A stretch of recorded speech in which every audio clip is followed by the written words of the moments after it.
శేఖర్ రెడ్డి గారు, ఏంటి సార్ ఇవి ఈ సోషల్ మీడియా అరెస్టులు?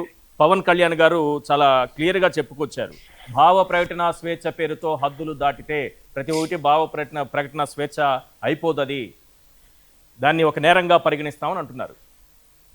సార్ నమస్తే అండి, ఈశ్వర్ గారు, మీకు ఫ్యామిలీస్లకి సాక్షి టీవీ వీక్షకులందరికీ కూడా గుడ్ ఈవినింగ్ సార్. సార్ నాకు పవన్ కళ్యాణ్ గారు మీరు బయటలన్నీ వేసిన తర్వాత ఒక డైలాగ్ గుర్తొచ్చింది సార్. సునీల్ అనుకుంటా, కమిడియన్ సునీల్ ఒక మాట అంటాడు సార్, రే అన్న రూల్స్ మాత్రమే పెడతారు, ఫాలో అవ్వరు అని. అట్లా పవన్ కళ్యాణ్ రూల్స్ మాత్రమే పెడతాడు, ఆయన ఫాలో అవ్వడు, ఆయన జనసేన వాళ్ళు ఫాలో అవ్వరు, మేము మాత్రం ఫాలో అవ్వాలి. ఒకవేళ మేము ఫాలో అయినా సరే, ఎవరిని ఆయన ఫాలో అయితే, ప్రశ్న రావణ్ లాంటి వాళ్ళు ఆయన ఫాలో అయినా సరే అరెస్ట్ చేసి ఈ విధంగా దాడులు చేస్తారు సార్.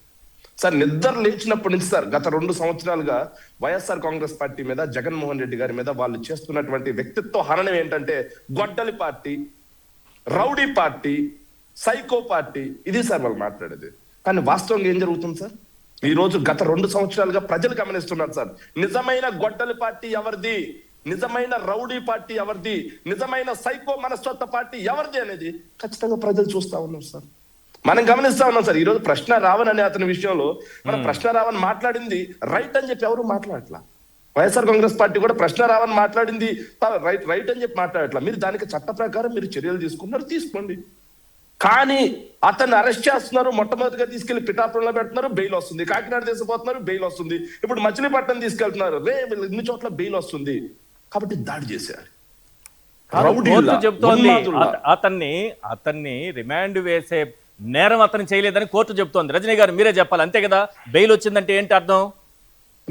ఒక్క పాయింట్ చెప్పండి. అది సింపుల్, రైట్, అయిపోయింది. రైట్, ఎస్ శేఖర్ రెడ్డి గారు.